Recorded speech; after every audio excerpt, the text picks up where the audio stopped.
हिमाचल भाजपा ने सुक्खू सरकार पर लोकतांत्रिक व्यवस्थाओं का बलात्कार करने के आरोप लगाए हैं। शिमला में भाजपा प्रवक्ता संदीपनी भारद्वाज ने कहा कि नगर निकाय व पंचायत चुनाव को टालने के लिए सरकार हाईकोर्ट के फैसले के खिलाफ सुप्रीम कोर्ट पहुंच गई है और एसएलपी दायर की गई है। आखिर सरकार पंचायत चुनाव को क्यों टाल रही है? वोट चोरी का आरोप लगाने वाली कांग्रेस हिमाचल में गांव के गरीबों को वोट के अधिकार से वंचित रखकर वोट चोरी कर रही है। वहीं आरडीजी को खत्म करने के मुख्यमंत्री के आरोपों पर भी भाजपा प्रवक्ता संदीपनी भारद्वाज ने पलटवार किया है और कहा कि मुख्यमंत्री प्रदेश की बदहाल आर्थिक स्थिति के लिए केंद्र सरकार को दोष देने की नौटंकी कर रहे हैं, जबकि हिमाचल की वित्तीय बदहाली की असली वजह कांग्रेस सरकार की गलत नीतियां हैं।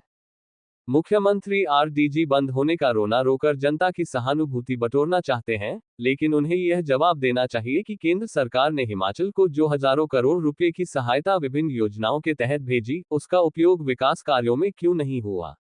मुख्यमंत्री सुक्खू प्रदेश के विकास की नहीं, बल्कि अपनी कुर्सी और कांग्रेस नेताओं के हितों की चिंता कर रहे हैं। पंजाब दस्तक के लिए सुरेंद्र राणा की रिपोर्ट। हमारे साथ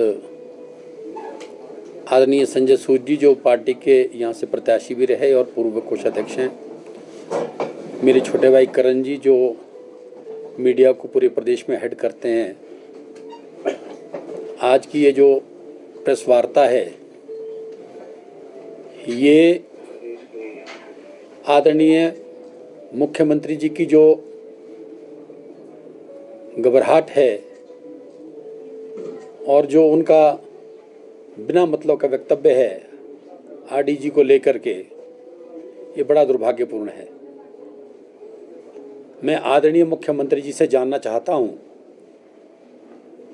कि प्रदेश को केंद्र सरकार से जितना भी धन आया है, चाहे वो रोड इंफ्रास्ट्रक्चर को लेकर के आया है, चाहे वो हेल्थ को लेकर के आया है, चाहे वो रेलवे के प्रोजेक्ट्स को लेकर के आया है, चाहे अलग अलग मदों में जो भी धन आया उसका दुरुपयोग करने की उन्होंने कसम खा रखी है। हालत ये है कि अधिकारियों को दबाव में डाल करके नकली यूटिलाइजेशन सर्टिफिकेट बनाए जा रहे हैं और उस यूटिलाइजेशन सर्टिफिकेट के आड़ में जो डेवलपमेंट का पैसा है, जो केंद्र सरकार से विकास के लिए आता है, उसको ट्रेजरी में ट्रांसफर करके प्रदेश के कर्मचारियों की तनख्वाह और पेंशन दिया जा रही है। हालत तो यह है कि अगर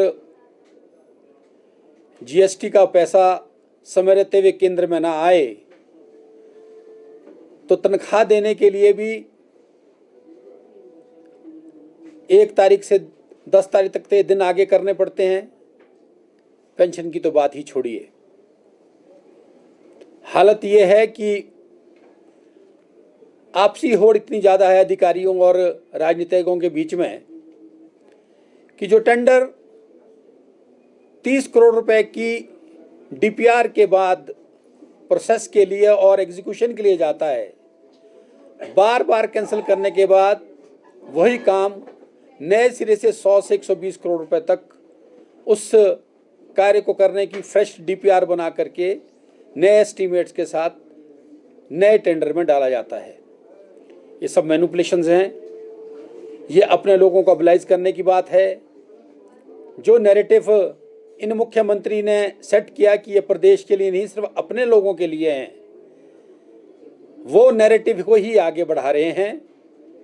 और शायद हमने ये तो सुना था कि भी अधिकारियों से फंड रिलीज करने को प्रदेश के राजनीतिज्ञ लोग पर्ची दे करके अपने पराये को फंड रिलीज करने की बात करते थे, लेकिन ये पहली बार ऐसा हो रहा है कि ट्रेजरी में भी मुख्यमंत्री कार्यालय से फंड रिलीज करने की पर्चियां जा रही हैं।